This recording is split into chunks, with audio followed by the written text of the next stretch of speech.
अभी मैं आपको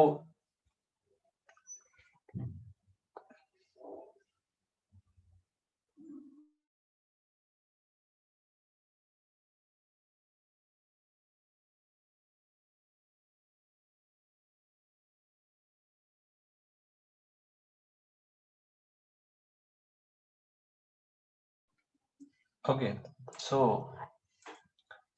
हम अभी कुछ क्वेश्चंस करेंगे based on integral form of work. Work की जो इंटीग्रल फॉर्म है, देखो एक तो वर्क ये होता है एफ डॉट एस। एस कई बार एस लिखते हैं, कोई लोग आर लिखते हैं, जो लिखना है लिख दो, है ना, एफ डॉट आर लिखते हैं। अच्छा, एक होती है इंटीग्रल फॉर्म। और अगर सिंपल, अगर आपका वर्क अगर एक्स में डिस्प्लेसमेंट हो रहा है तो आप ऐसे भी लिख सकते हो। अगर एक्स में डिस्प्लेसमेंट हो रहा है, फोर्स लग रहा है और एक्स में डिस्प्लेसमेंट हो रहा है, तो आप एफ इंटू एक्स भी लिख सकते हो उसको। ठीक है, अगर वाई में डिस्प्लेसमेंट हो रहा है तो W is equal to F into Y भी लिख सकते हो, या एफ डॉट वाई लिख सकते हो, जो आपको लिखना है लिख दो, है ना। एक्स का मतलब एक्स में, जेड लिखते हो मतलब जेड में हो रहा है, तो ये है। और अगर एस लिखना है मतलब एस भी लिख सकते हो, तो जो लिखना है आप लिख सकते हो। पर अभी हम ये डायरेक्ट फॉर्म की बात नहीं कर रहे हैं, अब हम इंटीग्रल फॉर्म की बात कर रहे हैं। इंटीग्रल फॉर्म क्या होती है वर्क की? इंटीग्रल फॉर्म का मतलब है जब एफ वेरिएबल होता है। जब एफ क्या होता है? वेरिएबल। जब ये बदलता है, बदलता हुआ फोर्स लगता है किसी ऑब्जेक्ट पे, हालांकि लगना कंटिन्यूस चाहिए, ये बात हम पहले कर चुके हैं शायद, कि कंटिन्यूस लगना चाहिए, लेकिन अगर बदलता हुआ लगेगा तो हम उसका डी डब्ल्यू निकालेंगे। कितना होगा उसका D W? F dot D S, और D W is equal to F dot D R, ऐसे भी लिख सकते हैं। डी आर को, अगर ये तीन एक्सिस में अगर डिस्प्लेसमेंट हो रहा है, मान लो डी एक्स में भी हो रहा है, डी वाई में भी हो रहा है, डी जेड में भी हो रहा है, तो इसको लिखेंगे D X I cap plus D Y J cap plus D Z के कैप। ऐसे डी आर को भी लिख सकते हो, डी एस को भी लिख सकते हो, दोनों एक ही बात है। ठीक है, डी आर का मतलब भी चेंज इन पोजिशन और डी एस का मतलब भी चेंज इन पोजिशन, तो इसको ऐसे लिख सकते हैं। और एफ को क्या लिख सकते हैं? एफ को लिख सकते हो कुछ भी, F x I cap, F Y J cap plus F Z के कैप, ऐसे लिख सकते हो। तो मैं आपको एक एग्जांपल के तौर पे समझा देता हूँ कि कैसे करेंगे ये। तो फिर बाद में इसका वैल्यू पुट कर दो और इसका वैल्यू पुट कर दो, दोनों को सॉल्व कर लो, और उसका इंटीग्रेशन अगर हो रहा है तो इंटीग्रेशन कर लो, तो यहाँ से W आ जाएगा और यहाँ से integration F dot D are निकल के आ जाएगा, और हमारे पास वर्क आ जाने वाला है। तो इतना आसान नहीं है जितना हम सोच रहे हैं, पर खैर ऐसे ही करना पड़ेगा। तो चलिए एक एग्जाम्पल के तौर पे समझते हैं कि कैसे करना है। मान लो यहाँ पे हमारे पास ये एक्स वाई एक्सिस ले लेता हूँ, ये जेड एक्सिस और ये एक्स एक्सिस।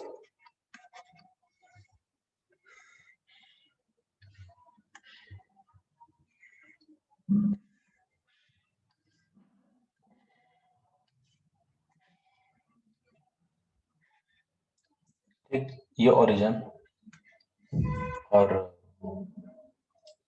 यहाँ किसी पार्टिकल को मुझे सी पे लाना है, ओ से सी पे लाना है ऐसे। और सी पॉइंट का कोऑर्डिनेट मैंने आपको दे दिया 1,2,4। तो दो तरीके हैं, या तो मैं इसको ओ से सी लाऊं, या मैं किसी और रास्ते से लाऊं, है ना, या तो डायरेक्ट ले आऊं। तो मान लो एक रास्ता मैं और चूज करता हूं, मैं इसको ऐसे भी लाता हूँ। इस पार्टिकल को, जो यहाँ पे कोई कण है, उसको मैं ओ से ए लाता हूँ पहले, फिर ए से बी ले जाता हूँ, और फिर बी से सी ले जाता हूँ। और ऐसे कण को ओ से सी और ओ से ए, ए से बी, बी से सी ले जाने में जो फोर्स लगा, उसका कुछ वैल्यू आपको मैं दे देता हूँ। जैसे कि मैं ऐसे कुछ वैल्यू दे देता हूँ, 2xy I cap plus X square J cap plus 2k cap. ऐसा कोई फोर्स है जो कि इस पार्टिकल को दो पाथ से ला रहा है, एक तो ओ से सी ला रहा है, एक ओ से ए ला रहा है, ए से बी ला रहा है। तो आपको वर्क निकालना है, वर्क निकालना ओ से ए का, वर्क निकालना है ए से बी का, और वर्क निकालना है बी से सी का, और वर्क निकालना है ओ से सी का। तो 4 वर्क निकालने हैं इस फोर्स के द्वारा किए हुए। जब ये पार्टिकल ओ से सी को डायरेक्ट लाएगा तो कितना वर्क होगा वो निकालना है। ए से बी, ओ से ए लाएगा तब कितना वर्क होगा, ए से बी लाएगा तो कितना वर्क होगा, और बी से सी लाएगा तो कितना वर्क होगा, ये वर्क निकालना है। तो सबसे पहले हम निकालते हैं ओ से ए का वर्क कैसे निकालेंगे। बताओ कैसे निकालोगे ओ से ए का।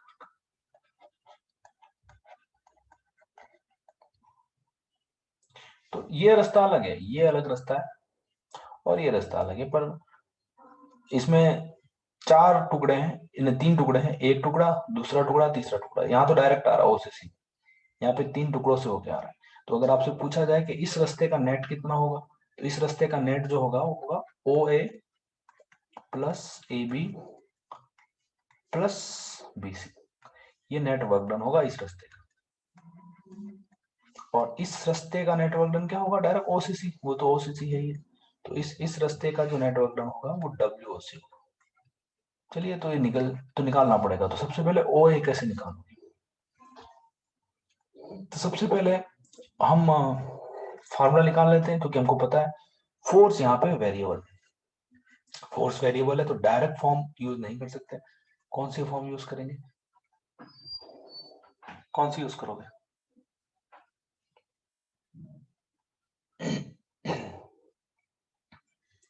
इंटीग्रेशन वाली। सो इंटीग्रेशन को यूज करोगे तो O A integration F dot D are.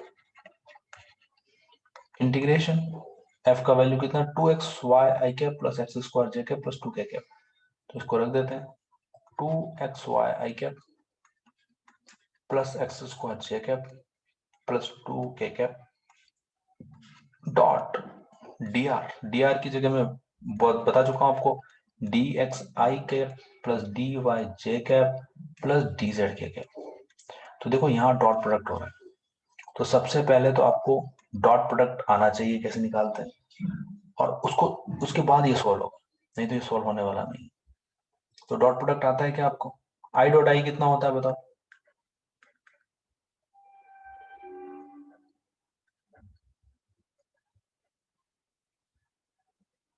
I dot I कितना होता है, 1 होता है। आई डॉट जे कितना होता है, 0। अच्छा, के डॉट जे कितना होता है, 0। ठीक है, मतलब आपको पता है के डॉट आई मतलब अगर दो वेक्टर परपेंडिकुलर होंगे तो उनके बीच का एंगल 90 डिग्री होगा तो cos 90 0 होगा।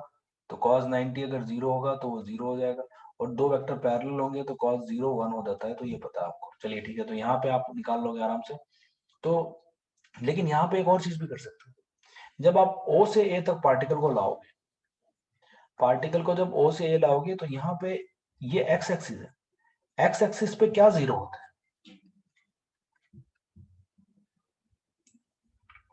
y और z दोनों 0 होते हैं। y भी 0 होता है और z भी 0 होता है। इसका मतलब इस रास्ते में जब जाऊंगा और फोर्स अगर ये लग रहा है तो इसमें y 0 होगा, तो इसका मतलब ये पूरी क्वांटिटी 0 हो जाएगी। खाली क्या बचेगा, एक्स स्क्वायर जे के प्लस 2k के। तो यहां से ये पूरा 0 हो जाने वाला है। अच्छा, और जब y ही 0 हो जाएगा तो dy भी 0 हो जाएगा और dz भी 0 हो जाएगा, क्योंकि y जब 0 है तो इसको अगर मैं dy करूंगा तो ऑब्वियसली 0 ही आएगा। और z भी 0 है तो dz करूंगा तो वो भी 0 आएगा, मतलब ये भी 0 और ये भी 0।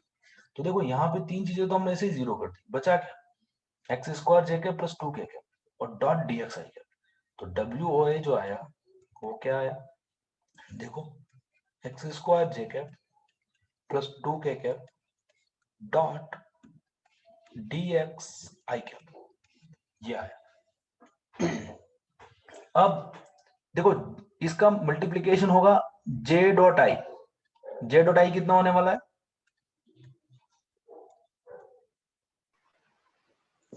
0। और के डॉट आई भी कितना होने वाला है,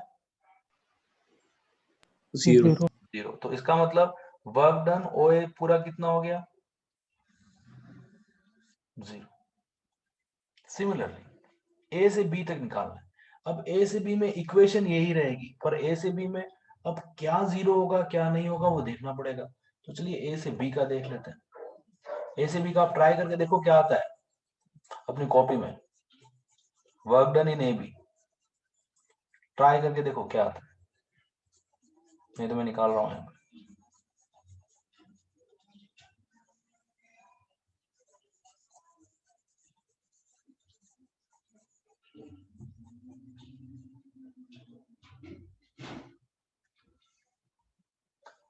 work done for A B,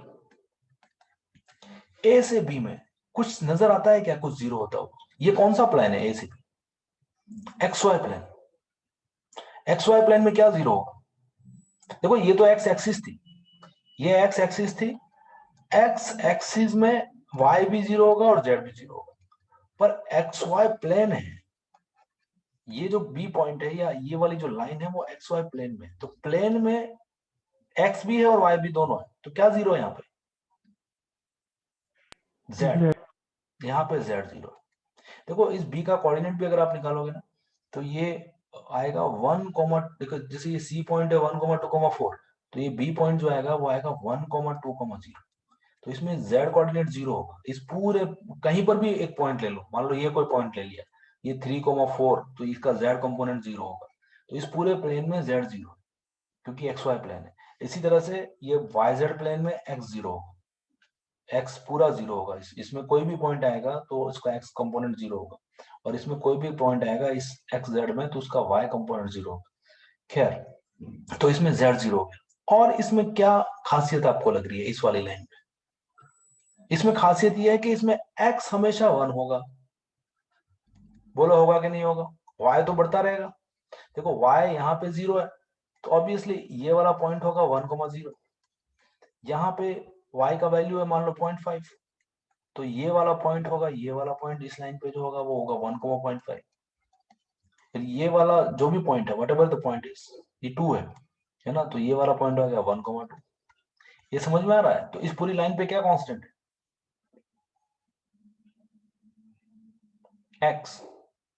x का वैल्यू 1। तो यहाँ पे एक और चीज मिल गई, एक्स का वैल्यू 1 और जेड का वैल्यू 0, तो ये भी आसानी से सॉल्व हो जाएगा इसका मतलब। तो अगर एक्स का वैल्यू 1 है तो dx कितना आएगा? 0 आएगा। और y बदल रहा है, इसका मतलब dy 0 नहीं होगा। और z 0 है तो dz भी 0 होगा।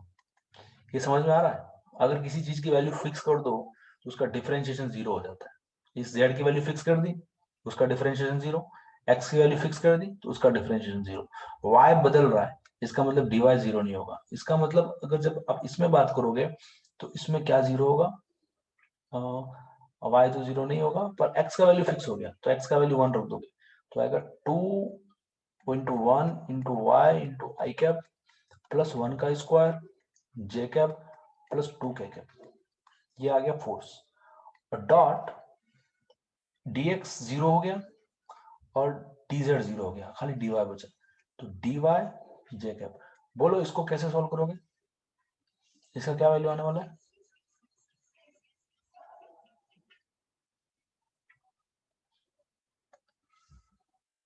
What will be it's value? I dot J कितना होगा? 0। हाँ, तो आई वाला जब जे के साथ जब मल्टीप्लीकेशन होगा, मतलब ये पूरा अलग है तो 0 हो जाएगा। के वाला जब जे के साथ होगा तो 0 होगा, खाली क्या होगा? जे डॉट जे होगा। कितना होगा जे डॉट जे? 1। तो खाली बचेगा 1 इंटू डी वाई, क्योंकि ये इसका खाली इसी के साथ मल्टीप्लीकेशन होगा, बाकी इसका जब होगा तब भी 0 और इसका जब होगा तब भी 0 हो जाएगा। तो यहाँ खाली y बचा, और y की लिमिट क्या है? तो y आपके पास जा रहा है 0 से लेकर 2 तक। यहाँ पे y 0 है ना, और यहाँ पे y का वैल्यू कितना है? 2। तो dy की लिमिट रखनी है तो 0 से लेकर 2 तक। तो work done in A B कितना आया?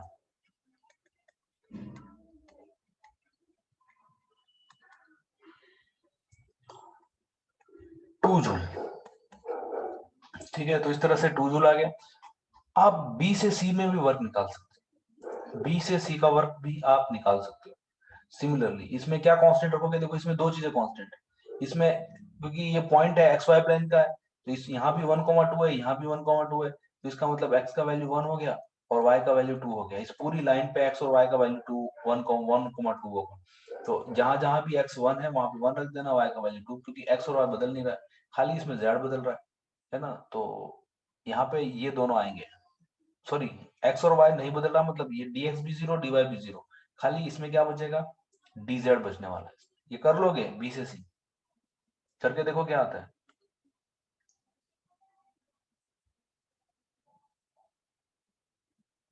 WBC का वैल्यू क्या आता है?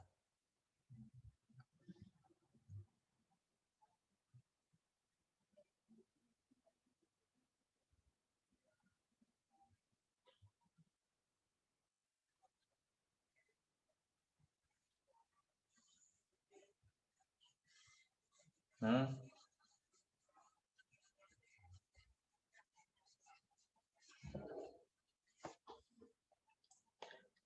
WBC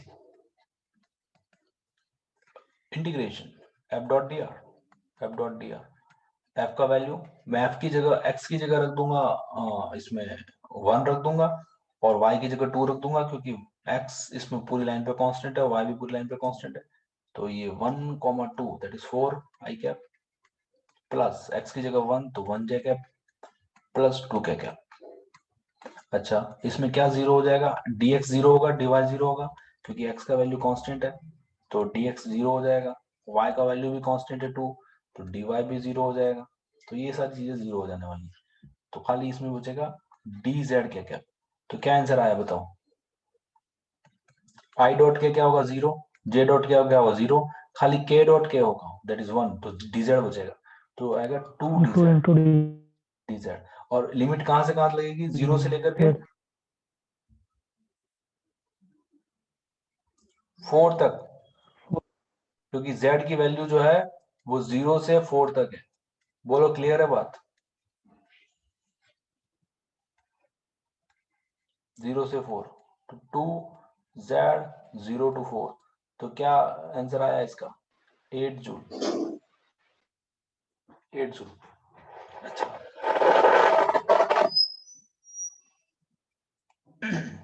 8 joule is the answer.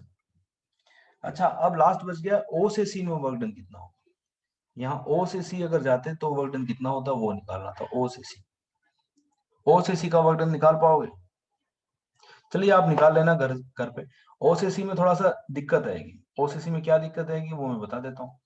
OCC में क्या दिक्कत आएगी, जैसे आपके पास फोर्स है डॉट डी आर, आप वर्क डन निकालोगे ओसीसी का, तो जब आप करोगे ना इंटीग्रेशन, ये 2x y आई cap plus X square J cap plus 2k cap, और इसको लिखोगे आप dx आई कैप प्लस dy जे कैप प्लस dz के कैप, ऐसे आप जब लिखोगे when you right like this, और जब आप ओ से सी तक इंटीग्रेशन करोगे तो आपको ना तो x जीरो होगा, नहीं कहीं पर भी, ना तो ये जीरो है, ना ये जीरो है, ना ये जीरो है। अब डॉट प्रोडक्ट क्या होगा इसका, वो निकालना, इसका डॉट प्रोडक्ट क्या आ रहा है, आई डॉट आई कितना होगा 1, तो आएगा 2xy dx plus X square का डीवाई के साथ होगा, एक्स स्क्वायर डीवाई प्लस 2 का dz के साथ होगा, तो 2 इंटू dz। ये समझ में आ रहा है, सर। Yes sir. लेकिन यहाँ पे ये इंटीग्रेशन भी नहीं होने वाला और ये इंटीग्रेशन भी नहीं होने वाला, क्यों, क्योंकि अगर dy को इंटीग्रेट करना था तो यहाँ पे y की टर्म होनी चाहिए, खाली यही इंटीग्रेशन होगा आपसे, बाकी ये भी नहीं होगा और ये भी नहीं होगा और कुछ वैल्यू भी आपके पास है नहीं। तो अब ऐसी स्थिति में क्या करना है, ऐसी स्थिति में आपको ऐसा करना है कि वेरिएबल सेलेक्ट कर लो, जैसे आपको पता है x का वैल्यू 0 से लेकर के 1 तक जा रहा है, चलिए ठीक है, y का वैल्यू 0 से लेकर के 2 तक जा रहा है, और z का वैल्यू 0 से लेकर के z इज इक्वल टू 4 तक जा रहा है, क्योंकि आपको c का कोऑर्डिनेट पता है 1,2,4, तो आपको ये वैल्यू पता है। तो एक काम करो, इन सबको किसी एक वेरिएबल में कन्वर्ट कर, क्या वेरिएबल में कन्वर्ट करोगे, तो x को अगर मान लेते हो, अगर आप t मान लेते हो, तो y को मान लेना पड़ेगा आपको 2t और z को मान लेना पड़ेगा 4t, ऐसे अगर आप मान लोगे तो यहाँ ये सॉल्व होगा, अदरवाइज ये सॉल्व नहीं होगा। तो आप x का वैल्यू t पुट करो, y का वैल्यू 2t पुट करो, तो ये आ जाएगा कितना।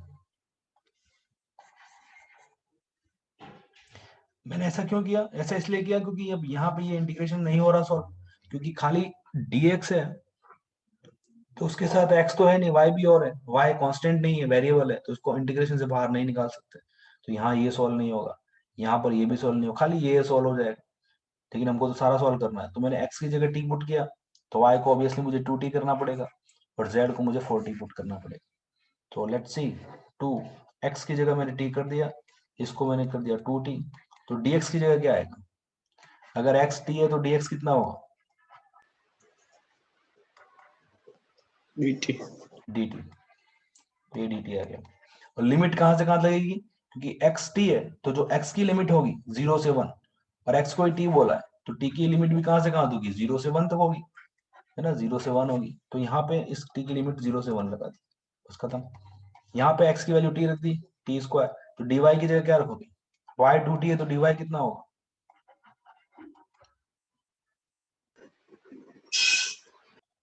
2 dt। और लिमिट तो t की रखनी है, तो t का वैल्यू तो x है, तो जो x की लिमिट है 0 से 1, वही t की लिमिट नहीं चेंज होगी, क्योंकि t को आपने x को t बोला है ना, तो t की लिमिट वही होगी जो x की लिमिट है, दैट इज 0 to 1, तो 0 to 1 प्लस 2 dz की जगह क्या रखोगे, z 40 है, 4 dt, तो आ जाएगा 4 into D T and again 0 to 1। अब ये इंटीग्रेशन मेरे हिसाब से सोल्व हो जाएगा, ये आएगा 2 बाहर, तो आएगा 4, ये आ जाएगा T square D T plus 2t square D T plus 8 D T, है ना, 0 to 1 0 to 1 सॉल्व करके देख लेना कितना आ रहा है, इसका आंसर भी वही आएगा, कितना आएगा 10 जूल। सॉल्व करके देखो, ये आएगा 1/3, ये भी 1/3, तो 4/3 plus 2/3 plus 8, that is 6/3 plus 8 which is equal to 10 joule. तो आप जब O से A ला रहे थे, फिर A से B ला रहे थे, O से A में वर्क 0 था, A से B में जो वर्क था वो 2 जूल था, और B से C में जब आप ले गए थे तो वर्क था 8 जूल, तो वर्क टोटल कितना था, 2 + 8 कितना था, 10 जूल। और जब आप O से C डायरेक्ट ले जाओगे तब भी वर्क कितना होगा, 10 जूल होगा। ये क्लियर है,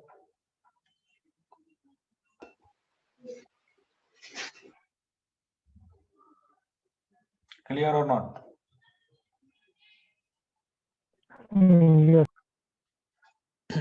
चलिए ठीक है। अभी एक और सवाल मैं आपको करा रहा हूं, लेट्स सी, इंटीग्रेशन पे ही बेस्ड है, हम फिर से एक इंटीग्रेशन का सवाल कर रहे हैं।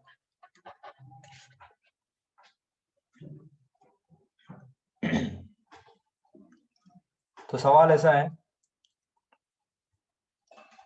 या पहले इंटीग्रेशन की बाद में बात करेंगे, पहले मैं एक बात करता हूं कि एक बॉल को अगर यहां रखी हुई है एक बॉल, इसी पे बेस्ड एक इंटीग्रेशन का सवाल करेंगे, और उसको एच हाइट तक अगर ऊपर उठा के रखना है यहाँ पे, तो वर्क डन कितना करना पड़ेगा, बॉल का मास है, work done by external force कितना होगा,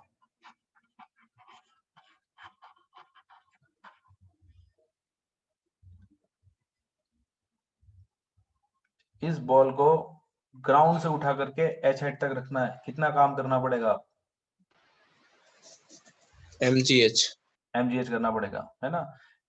देखो, एक तो आप एनर्जी से कर सकते हो, अगर आपने एनर्जी पढ़ रखी है तो, एनर्जी ऐसे कि देखो जितना मुझे बॉल को ऊपर उठा के रखा, इसका मतलब मैंने क्या किया, बॉल की एनर्जी बढ़ाई, कौन सी एनर्जी बढ़ाई, तो ऑब्वियसली मैंने बॉल की पोटेंशियल एनर्जी बढ़ाई।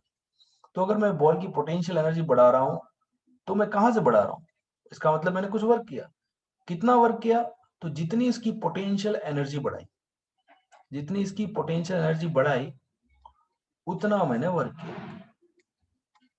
तो पोटेंशियल एनर्जी कितनी बढ़ाई, mgh। हालांकि ये पोटेंशियल एनर्जी खाली बॉल की नहीं है, ये ग्राउंड और अर्थ दोनों की है, तो दोनों की मिलके बढ़ाई है, एक्चुअली मैंने पोटेंशियल एनर्जी इंक्रीज की है, किसकी? हालांकि अभी हमने पोटेंशियल एनर्जी नहीं पढ़ी है, जब पढ़ेंगे तो समझा दूंगा, पर इंक्रीज की है मैंने बॉल प्लस ग्राउंड दोनों की पोटेंशियल एनर्जी इंक्रीज हुई है। कितनी इंक्रीज हुई है? एमजीएस से। तो जितनी इंक्रीज हुई है उतना ही मैंने वर्क किया एमजीएस पर। अगर मैंने वर्क किया वो खाली पोटेंशियल एनर्जी इंक्रीज करने के लिए गया है, इसका मतलब काइनेटिक एनर्जी में कोई इंक्रीमेंट नहीं हुआ, नो इंक्रीमेंट। और अगर काइनेटिक एनर्जी में इंक्रीमेंट नहीं हुआ है मतलब क्या? Net force zero. ये बात समझ में आ रही है?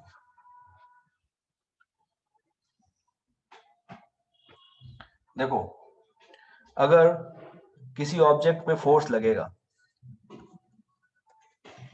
अगर ऑब्जेक्ट पे फोर्स लगा मान लो 2 न्यूटन, तो इस अगर ये 2 kg का है तो इसमें एक्सेलरेशन आएगा कि नहीं आएगा? कितना आएगा? प्रवेग कितना आवे? 1 मीटर पर सेकेंड स्क्वायर। इसका मतलब इसकी वेलोसिटी बढ़ेगी हर सेकंड में 1 मीटर पर सेकंड से, लेकिन इसका मतलब काइनेटिक एनर्जी बढ़ेगी। तो काइनेटिक एनर्जी तो बढ़ेगी, अगर फोर्स लगेगा तो काइनेटिक एनर्जी बढ़ने वाली है।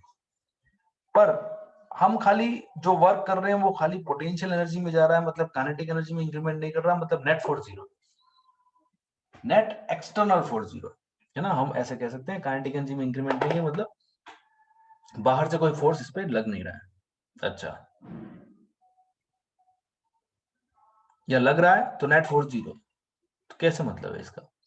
तो इसका मतलब यह है कि इस बॉल पे कौन कौन से फोर्सेस लग रहे हैं। एक तो एमजी लग रहा है, एमजी लग रहा है, और दूसरा लगेगा एफ, जो कि उसको ऊपर उठा के रख रहा है। ऊपर उठा के रख रहा है, कोई आदमी इसको रख रहा होगा ऊपर। तो जो आदमी इसको ऊपर उठा के रख रहा है, ऐसे ऊपर उठा के रख रहा है, वो उस पर फोर्स लगा रहा है, और ये एफ और ये एमजी बराबर है। अगर हमने खाली ये कंसीडर किया है कि एमजीएच वर्क हुआ है, देखो हमेशा एमजीएच हो ऐसा जरूरी नहीं है, पर क्योंकि आपने आंसर दिया एमजीएच तो मैं एमजीएच समझा रहा हूं। अगर एमजीएच हुआ है तो वो तभी होगा जब ये एफ इस एमजी के बराबर होगा।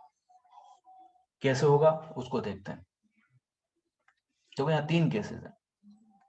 बेसिकली जब इस बॉल अगर ऊपर जा रही है, मान लो बॉल जा रही है ऐसे, कैसे भी जा रही है, तो ऑब्वियसली ऊपर फोर्स होगा तब जा रही होगी, और नीचे एमजी लग रहा होगा।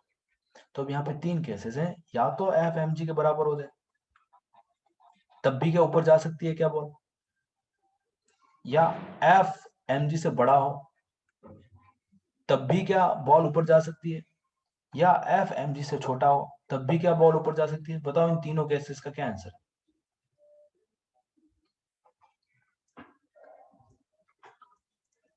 जब एफ एमजी के बराबर हो तो क्या बॉल ऊपर जा सकती है?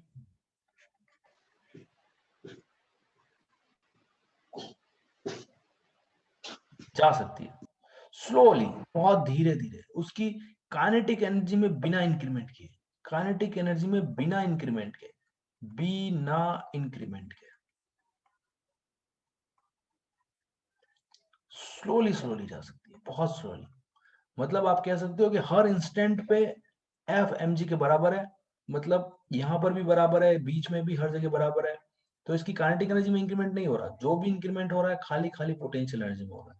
हालांकि एनर्जी नहीं पड़ी है तो अभी ज्यादा बात नहीं करनी चाहिए मुझे, पर फिर भी मैं बता दूं आपको कि ऐसा पॉसिबल है कि एफ और एम जी बराबर हो तब भी वैल्यू देखो।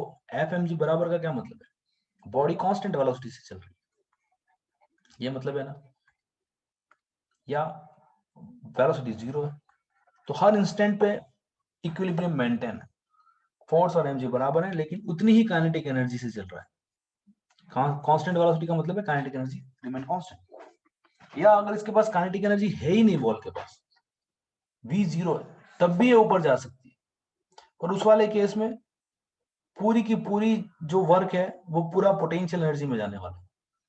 खैर, आगे F is greater than M G, इसमें भी बॉल ऊपर जा सकती है, पर इसमें एक्सेलरेशन के साथ जाएगी तो काइनेटिक एनर्जी में भी परिवर्तन आएगा। अगर एफ एम जी से बड़ा होगा तो ये ऊपर एक्सेलरेशन से जाने वाली है, तो इस वाले इक्वेशन में इक्वेशन बनेगी F minus M G is equal to mass into acceleration. तो यहाँ पे एफ जो आएगा वो खाली एम जी के बराबर नहीं होगा, वो एम जी से बड़ा होगा।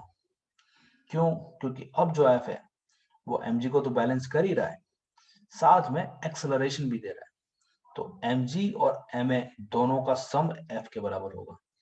और यहाँ पे अगर f ऊपर लग रहा है, mg नीचे लग रहा है और एक्सेलरेशन नीचे है, तो आप कह सकते हो कि अब mg बड़ा होगा f से। पर फिर भी बॉल ऊपर जा सकती है।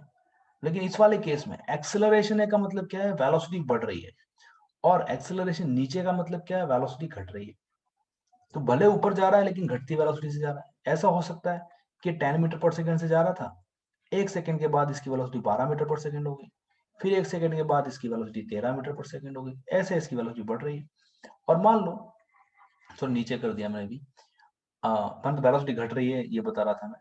अगर ये मान लो 10 मीटर पर सेकंड से ऊपर जा रहा है, तो अगर एक्सेलरेशन नीचे, तो हर सेकंड इसकी वेलोसिटी कम हो रही है। 9 मीटर हो गई, फिर 8 मीटर हो गई, फिर 7 मीटर हो गई। ऐसे इसकी वेलोसिटी धीरे धीरे कम होती जाएगी इस वाले केस में। तो एफ का वैल्यू यहाँ आएगा एम जी माइनस एम। चलिए, तो हमने तीनों केसेस में एफ का वैल्यू निकाल लिया। ये स्थिति होगी तो क्या होगा, ये स्थिति होगी तो क्या होगा? इसमें काइनेटिक एनर्जी भी बढ़ेगी, पोटेंशियल एनर्जी तो बढ़ेगी, पर काइनेटिक एनर्जी भी बढ़ेगी। इसमें काइनेटिक एनर्जी कम होगी और खाली पोटेंशियल एनर्जी बढ़ेगी। इसमें खाली पोटेंशियल एनर्जी बढ़ेगी और काइनेटिक एनर्जी उतनी की उतनी ही रहेगी, कांस्टेंट। मतलब अगर जीरो है तो जीरो ही रहने वाली है, और कुछ है तो कुछ वह रहने वाली है। ठीक है, उतनी की उतनी रहेगी। अगर इनिशियल जीरो थी तो फाइनल भी जीरो रहने वाली है, तो अगर इनिशियल जीरो थी तो फाइनल भी जीरो रहने वाली है, और अगर इनिशियल कुछ वैल्यू होगी तो फाइनल भी कुछ वैल्यू होगी। चलिए ठीक है, तो अब हम इस फोर्स का वर्क निकाल लेते हैं। फोर्स का वर्क बड़ा आसान है।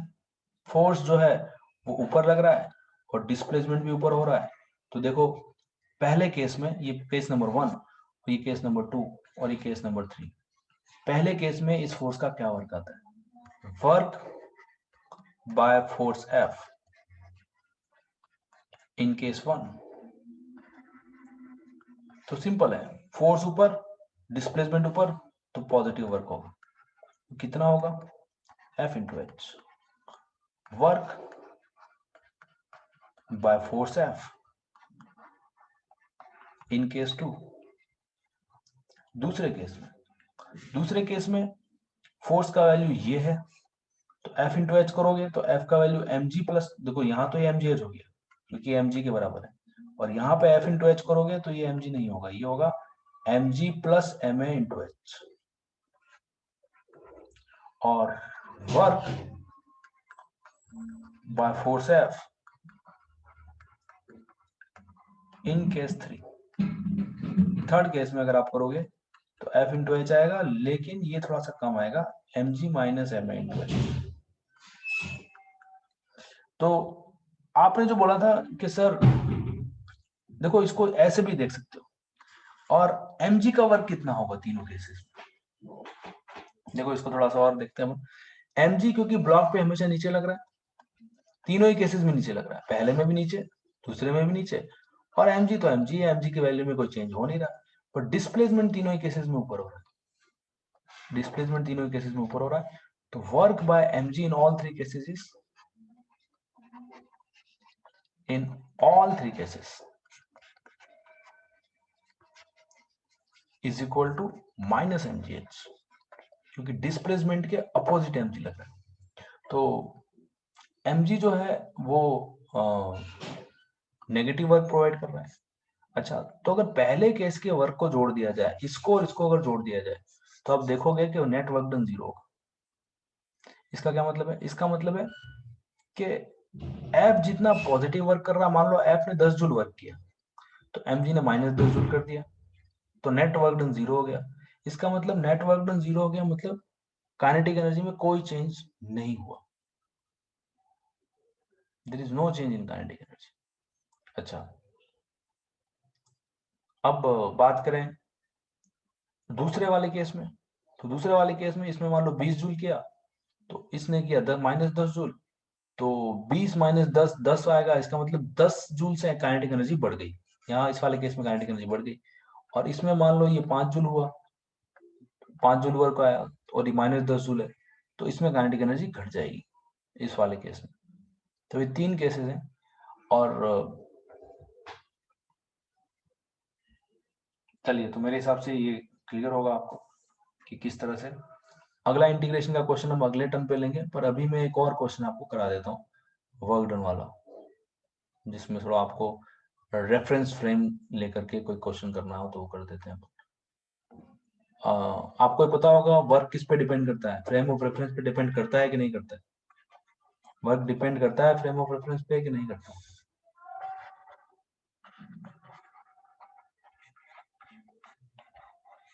Work depends on frame of reference और नॉट?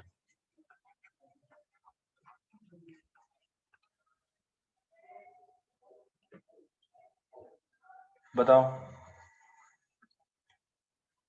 फ्रेम ऑफ रेफरेंस का क्या मतलब है? देखने के नजरिए, देखने का नजरिया। देखने का नजरिया सबका अलग अलग होगा। अगर कोई ग्राउंड पे आदमी खड़ा है तो उसका नजरिया अलग होगा देखने का। कोई लिफ्ट में आदमी है, उसका नजरिया अलग होगा देखने का। कोई चलती हुई गाड़ी में, उसका नजरिया अलग होगा देखने का। सबका नजरिया अलग हो, तो क्या वर्क इस देखने के नजरिए पर डिपेंड करता है?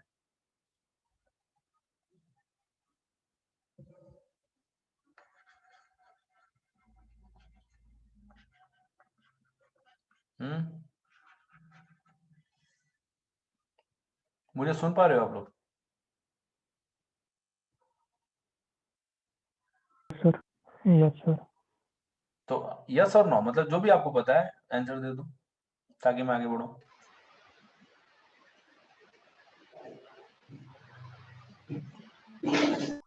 देखो, वर्क होता है एफ डॉट एस, वर्क होता है एफ डॉट एस। फोर्स, अगर हम रियल फोर्स की बात करें, सुडो फोर्स की बात नहीं करें, रियल फोर्स की बात करें, देखो ऐसा है,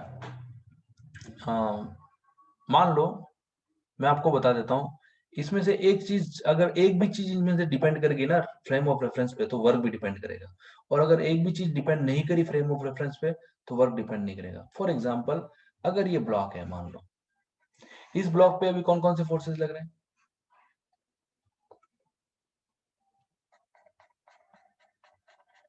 एक तो उसका mg, और एक नॉर्मल, दो फोर्सेस लग रहे हैं। अच्छा, अगर ये ग्राउंड वाला आदमी इसको देखेगा ब्लॉक को, तो कैसे दिखेगा उसको?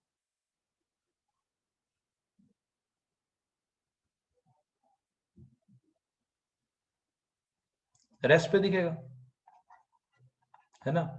अच्छा, लिफ्ट में अगर आदमी ऊपर जा रहा है तो उसको ब्लॉक कैसे दिखेगा? ऊपर जाता होगा कि नीचे जाता होगा? नीचे। नीचे जाता हुआ। अच्छा, ये गाड़ी वाला आदमी अगर ऐसे जा रहा है तो उसको ब्लॉक कैसे जाता हुआ दिखेगा, आगे कि पीछे? पीछे। पीछे जाता हुआ दिखेगा। इसका मतलब है इस ब्लॉक का डिस्प्लेसमेंट क्या इन तीनों के देखने के नजरिए पे डिपेंड करता है?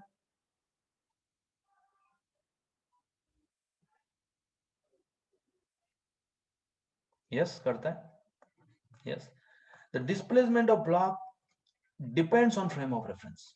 ब्लॉक का डिस्प्लेसमेंट कितना होगा या किस तरफ होगा, वो भी देखो, यहाँ नीचे हो रहा है, यहाँ पे इस तरफ हो रहा है, और यहाँ पे तो हो ही नहीं रहा। ग्राउंड वाले के लिए तो रेस्ट पे है, तो इसका मतलब ग्राउंड वाले के लिए डिस्प्लेसमेंट 0 है, इस गाड़ी वाले के लिए डिस्प्लेसमेंट नेगेटिव है, नीचे की तरफ है, और नेगेटिव वाई में, मतलब इस लिफ्ट वाले के लिए, और इस कार वाले के लिए, ये लिफ्ट के लिए, और कार वाले के लिए जो डिस्प्लेसमेंट है वो नेगेटिव एक्स में है। तो इसका मतलब ये डिस्प्लेसमेंट डिपेंड्स ऑन फ्रेम। अगर डिस्प्लेसमेंट फ्रेम पे डिपेंड करता है, तो इसका मतलब वर्क भी करना चाहिए कि नहीं करना चाहिए फ्रेम पे डिपेंड?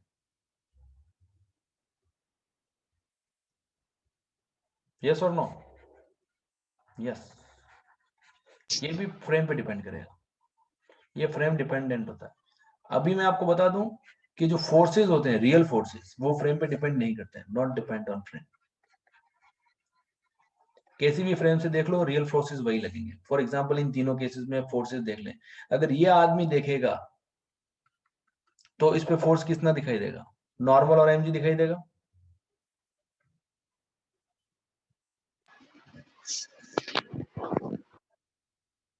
ये आदमी देखेगा, मैं सूडो फोर्स की बात नहीं कर रहा हूँ, सूडो रियल फोर्सेस की बात कर रहा हूँ। रियल फोर्सेस फ्रेम पे डिपेंड नहीं करते हैं, हाँ सूडो फोर्सेस तो फ्रेम पे डिपेंड करते हैं। मैं एक पॉइंट लिख देता हूँ, real forces doesn't depend on frame of reference, doesn't depend on reference frame। Real frame forces reference frame पे डिपेंड नहीं करते हैं, और बट सूडो फोर्सेस जो होते हैं वो तो फ्रेम पे डिपेंड, क्योंकि वो तो निकलते ही फ्रेम से। सूडो फोर्सेस फ्रेम पे डिपेंड करते हैं, फ्रेम डिपेंड करते हैं, और वर्क भी फ्रेम पे डिपेंड होता है, वर्क फ्रेम पे डिपेंड होता है। तो ये आपको पता होना चाहिए कौन कौन चीजें फ्रेम पे डिपेंड करती हैं। डिस्प्लेसमेंट भी फ्रेम पे डिपेंड करता है, डिस्प्लेसमेंट अलग अलग फ्रेम, अलग अलग नजरिया, अलग अलग लोगों के लिए अलग अलग हो सकता है, फ्रेम पे डिपेंड करती है। तो ये सारी चीजें मैंने लिख दी हैं, इसको आप स्क्रीनशॉट लेना है तो ले लो कि कौन कौन फ्रेम पे डिपेंड करता है, कौन कौन नहीं करता, और आप अपने शब्दों में लिख देना बाद में। चलिए, मैं बता रहा था फोर्सेस, रियल फोर्सेस कैसे फ्रेम पे डिपेंड नहीं करते हैं, तो लेट्स सी, उसको देख लेते हैं। इसका स्क्रीनशॉट ले लिया है, मैं रब कर दूं, पूरे क्लियर कर दूं। Yes sir. चलिए ठीक है। तो अगर हम बात करें रियल फोर्सेस की, ये ब्लॉक है, इस ब्लॉक पे एक तो इसका mg लगेगा नीचे की तरफ, और एक उस पे लगेगा नॉर्मल ऊपर की तरफ। ठीक, अभी भले ये एक ग्राउंड वाला आदमी देखे इसको, ये ग्राउंड पे कोई आदमी है वो देख रहा है, ठीक है, तो उसको भी वही दिखाई दे रहा है। अगर कोई लिफ्ट में बैठा हुआ है, ठीक है, लिफ्ट में बैठा हुआ, लिफ्ट अगर कांस्टेंट वेलोसिटी से मूव कर रही है, मैं लिफ्ट के दो एग्जांपल ले लूंगा, लिफ्ट अगर ऊपर कांस्टेंट वेलोसिटी से मूव कर रही है और ये वाला आदमी देखेगा, तब भी इसको ये दो फोर्सेस ही दिखाई देंगे, मतलब फोर्सेस में कोई चेंज नहीं आएगा। और कोई कार से जा रहा है आदमी, ये कोई कार से आदमी ऐसे जा रहा है आगे, ये भी कांस्टेंट स्पीड से जा रहा है, तो इसको भी फोर्सेस तो ये दो ही दिखाई देंगे। इसका मतलब है, पर फोर्सेस सेम है सबके लिए, इस आदमी के लिए आदमी नंबर 1, आदमी नंबर 2 और आदमी नंबर 3, इन तीनों आदमियों को सेम फोर्सेस दिखाई दे रहे हैं। 1 2 3, तीनों आदमी सेम फोर्स देख रहे हैं, कौन कौन सा, नॉर्मल और mg। अच्छा, डिस्प्लेसमेंट, पहले के लिए डिस्प्लेसमेंट 0 है क्योंकि ब्लॉक रुका हुआ है, 0 है पहले के लिए, जो डिस्प्लेसमेंट 0 है, डिस्प्लेसमेंट अलग अलग है, 0 है। दूसरे के लिए जो डिस्प्लेसमेंट है वो क्या है, नीचे की तरफ है, क्योंकि ये खुद ऊपर जा रहा है तो उसको नीचे जाता हुआ दिख रहा है ब्लॉक, नेगेटिव y है। और जो तीसरे के लिए जो डिस्प्लेसमेंट है वो नेगेटिव x है, क्योंकि ये आगे जा रहा है तो उसको ब्लॉक पीछे जाता हुआ दिखाई दे रहा है।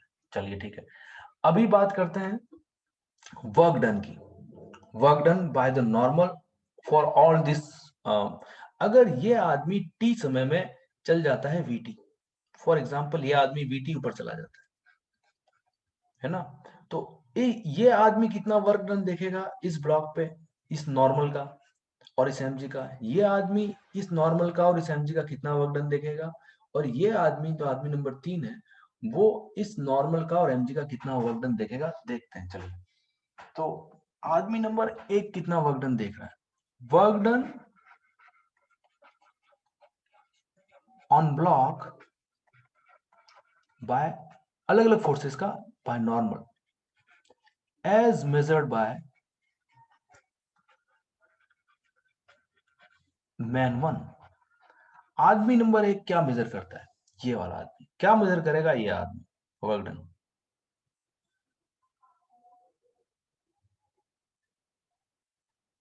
आदमी नंबर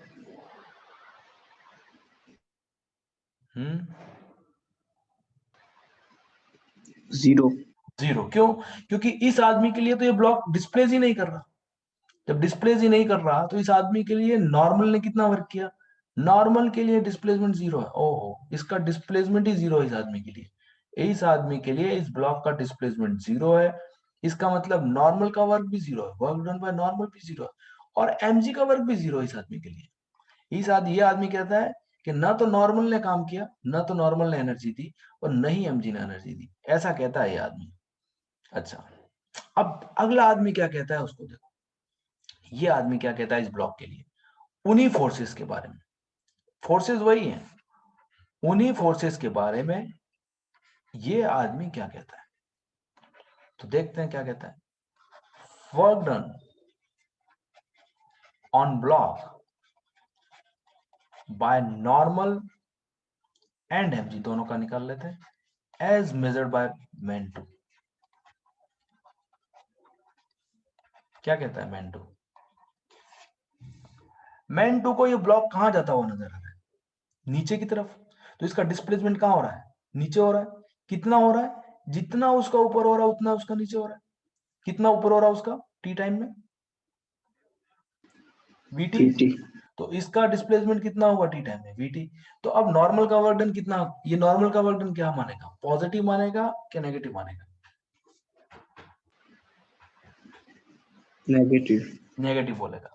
ये इसलिए कहेगा क्योंकि भाई नॉर्मल तो ऊपर लग रहा है और डिस्प्लेसमेंट नीचे हो रहा है, तो दोनों का मोशन अपोजिट हो रहा है। मतलब ये नॉर्मल है, डिस्प्लेसमेंट को अपोज कर रहा है, तो इसलिए नॉर्मल का वर्क डन ये नेगेटिव आएगा। ये कहेगा नहीं, माइनस एनवीटी हो रहा है।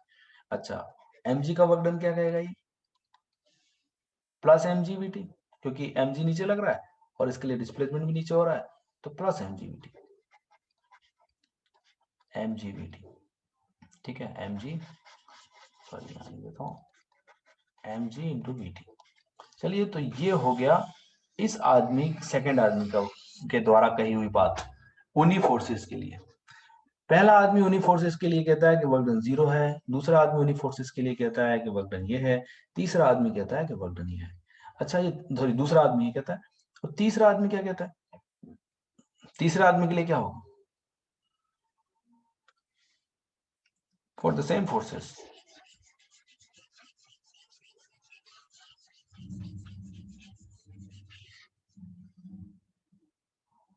तीसरा आदमी क्या कहेगा? ये फोर्स एन ऊपर लग रहा है, एम जी नीचे लग रहा है, और इस आदमी अगर टी समय में वीटी इस तरफ चल जाता है तो इसको ब्लॉक कहां जाता हुआ दिखेगा? पीछे, वीटी से दिखेगा। तो वर्क डन कितना होगा तीसरे आदमी के लिए? Work done by N and M G as measured by man 3 कितना होगा? Zero. Zero, again zero. Why zero? क्यों? क्योंकि अब नॉर्मल और इसके बीच में एंगल 90 डिग्री है, और सिमिलरली डिस्प्लेसमेंट और एमजी के बीच में भी एंगल 90 डिग्री है। मतलब नॉर्मल और डिस्प्लेसमेंट के बीच में भी एंगल 90 है, और एमजी और वीटी के बीच में भी एंगल 90 है। इसलिए अब यहाँ पे इसलिए जीरो हुआ क्योंकि 90 एंगल है, इसलिए जीरो हुआ। पहले वाले में इसलिए जीरो हुआ था क्योंकि डिस्प्लेसमेंट जीरो था, इसलिए जीरो हुआ था। ठीक है, दूसरे वाले केस में डिस्प्लेसमेंट जीरो नहीं है, नहीं तीसरे वाले केस में, पर फिर भी वर्क डन जीरो आ रहा है। क्यों? क्योंकि अब नॉर्मल और डिस्प्लेसमेंट के बीच में एंगल 90 हो गया, तो इसलिए वर्क डन हो जाएगा N V T cos 90 which will give you what? Zero. And M G का वर्क डन हो जाएगा M G V T cos 90 which is equal to zero. तो इस तरह से हमारे पास ये आंसर निकल के आ जाएगा। चलिए, एक और सुडो फोर्स का एग्जांपल लेता हूं, उसको आप सॉल्व करके बताओ। टाइम है क्या अपने पास?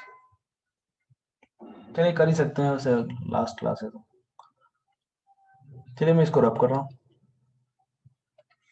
यहाँ पे एक गाड़ी है, ट्रॉली। ट्रॉली मान लो जा रही है 8 मीटर पर सेकेंड स्क्वायर से।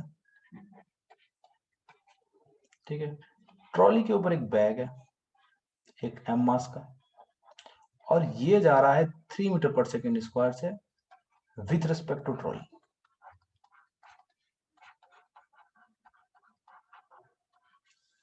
ठीक है, यहां एक आदमी है,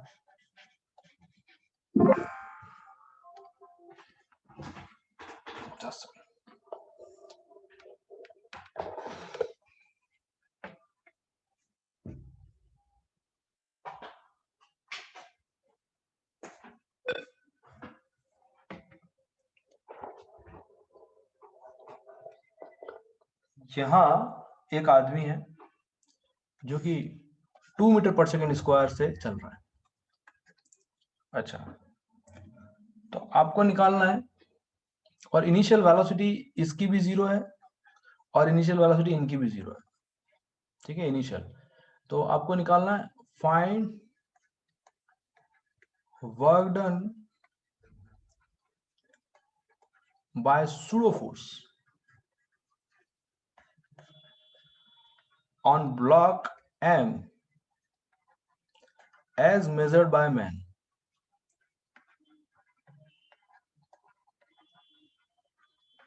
ये आदमी जो है, आदमी नंबर 1 बाय मैन 1, ये आदमी नंबर 1 सूडो फोर्स का कितना वर्क इस पे देखेगा वो आपको बताना है। इन टाइम ले लेता हूं, इन टाइम 2 सेकेंड। मैंने टाइम इंटरवल इसलिए दे दिया क्योंकि डिस्प्लेसमेंट दे नहीं रखा था, एक्सेलरेशन दे रखे हैं, तो आप टाइम से डिस्प्लेसमेंट निकाल सकते हैं। क्या समझ में, सवाल समझ में आया? ये सवाल ही समझ में नहीं आया।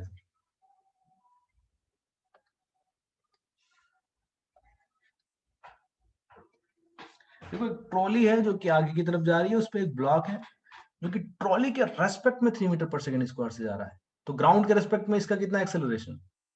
इसका 11 metre per second square. Yes, क्योंकि acceleration of block with respect to trolley जो है वो होता है acceleration of block minus acceleration of trolley. तो अगर आपको एक्सेलरेशन ऑफ ब्लॉक निकालना है तो आपको क्या करना पड़ेगा, इसको यहां ऐड कर देना पड़ेगा। तो acceleration of block with respect to trolley में आपको एक्सेलरेशन ऑफ ट्रॉली को ऐड करना पड़ेगा।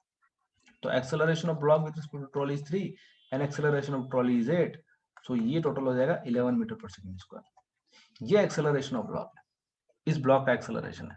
अच्छा, किसके रेस्पेक्ट में? तो ये है with respect to ground. With respect to ground इतना है, मतलब अगर कोई ग्राउंड से आदमी देखेगा तो उसको वास्तव में ये 11 से चलता हुआ दिखे, क्योंकि 8 तो खुद चल रहा है और 3 इस गाड़ी के रेस्पेक्ट में चल रहा है, मतलब गाड़ी के ऊपर ये चल रहा है।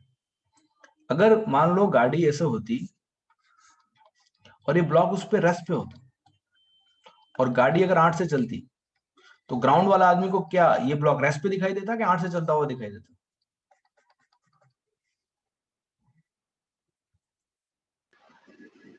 8 से चलता हुआ दिखाई देता।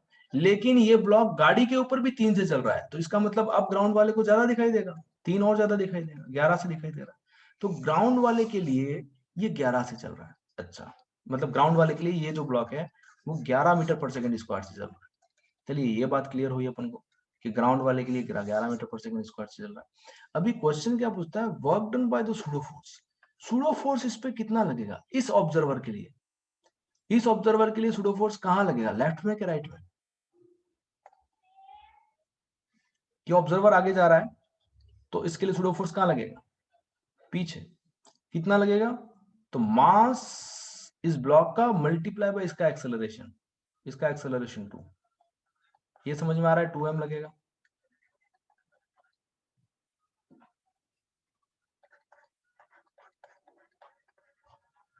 अच्छा, सूडो फोर्स इतना लगा और ये ऑब्जर्वर कितना मेजर करेगा इसका डिस्प्लेसमेंट, ये भी तो देखना पड़ेगा। इस ऑब्जर्वर के लिए इसका एक्सेलरेशन क्या है? देखो, ग्राउंड के लिए इसका एक्सेलरेशन है 11, पर इस ऑब्जर्वर के लिए एक्सेलरेशन कितना है इसका?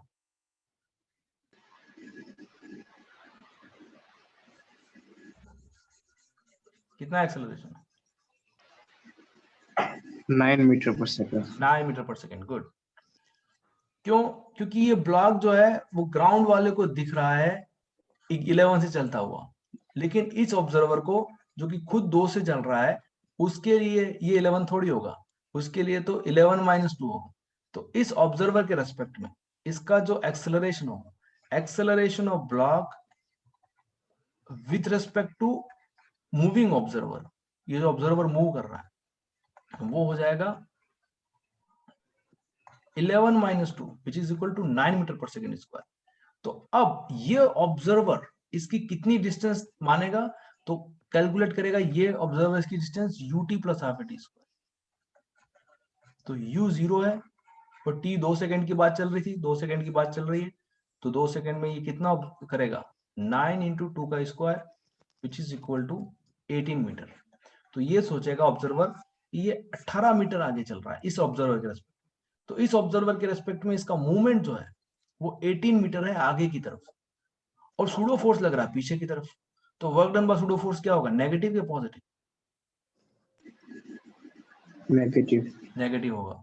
तो work done bye pseudo force जो आएगा एफ सूडो वो नेगेटिव आएगा। कितना नेगेटिव आएगा, तो ये 2m मास और 18 मीटर, m का वैल्यू कुछ भी ले लो, लेट्स से 2 kg ले लेता हूँ तो थोड़ा इजी हो जाएगा, 2 इंटू 2 4 हो जाएगा, तो ये 4 न्यूटन तो सूडो फोर्स लगा और 18 मीटर ये तो आ गया -4 into 18 which is equal to -72 joule.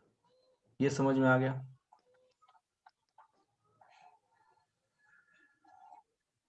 Is it clear और नॉट? Yes sir. चलिए ठीक है, तो बाकी अगले टर्म पे हम अगला कुछ देखेंगे। तो दिस वाज ऑल। तो work done depends on frame of reference, ये मैं बताना चाह रहा था आपको कि अलग अलग फ्रेम में वर्क डन अलग अलग।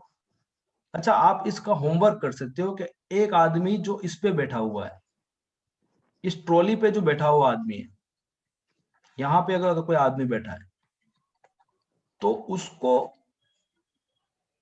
2 सेकेंड में सूडो फोर्स का वर्क कितना लगेगा, मतलब कितना मेजर करेगा सूडो फोर्स का वर्क।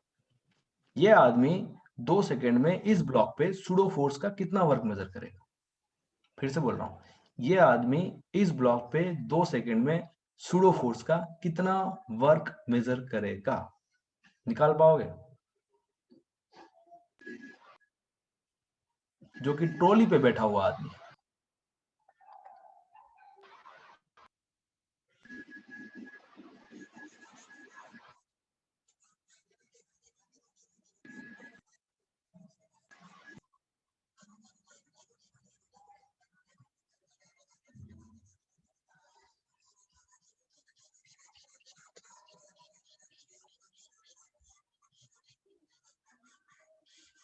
अब देखो, अगर आदमी ट्रॉली पे बैठा हुआ है,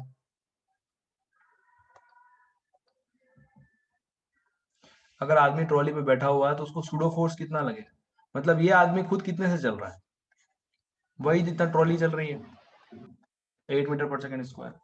तो ये इसके इसके कारण सूडो फोर्स कहाँ लगेगा, पीछे की तरफ। कितना लगेगा, मास इंटू एक्सेलरेशन। मास इसका है 2 kg और एक्सेलरेशन इसका खुद का फ्रेम का 8, तो 16 न्यूटन। अच्छा, इसके कारण डिस्प्लेसमेंट कितना होगा, इसके रेस्पेक्ट में डिस्प्लेसमेंट कितना होगा, एस।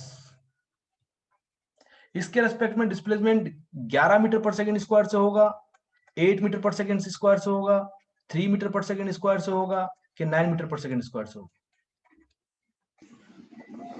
3 मीटर पर second square. 3 metre per second square से होगा, क्योंकि ये आदमी 8 से जा रहा है और इसके रेस्पेक्ट में ये 3 मीटर पर सेकेंड स्क्वायर से जा रहा है, क्योंकि ये ट्रॉली तो 8 से ही जा रही है, तो ये आदमी भी 8 से जा रहा है। लेकिन आदमी को, क्योंकि ये ब्लॉक ट्रॉली के ऊपर 3 से चल रहा है, ये ब्लॉक ट्रॉली के ऊपर 3 से चलता है, तो आदमी को तो 3 से ही दिखाई देगा ना चलता हुआ। तो 3 मीटर पर सेकेंड स्क्वायर से ये ब्लॉक इस पे मूव करेगा, तो आएगा ut plus half A T square, that is 2 second की बात चल रही थी, तो 2 सेकेंड में ये 6 मीटर चलेगा।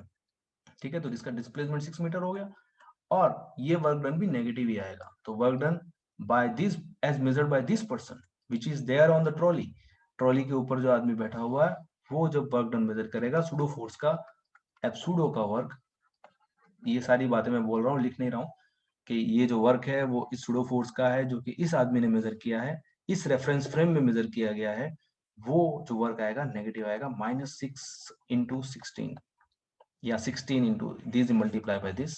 नेगेटिव इसलिए हुआ क्योंकि फोर्स जो है वो डिस्प्लेसमेंट के अपोजिट है, क्या आएगा -96 जूल। तो इस तरह से हम इसको कैलकुलेट करेंगे। आज की क्लास को यहीं पे हम एंड कर रहे हैं। नेक्स्ट क्लास में कुछ और देखेंगे। Thank you very much.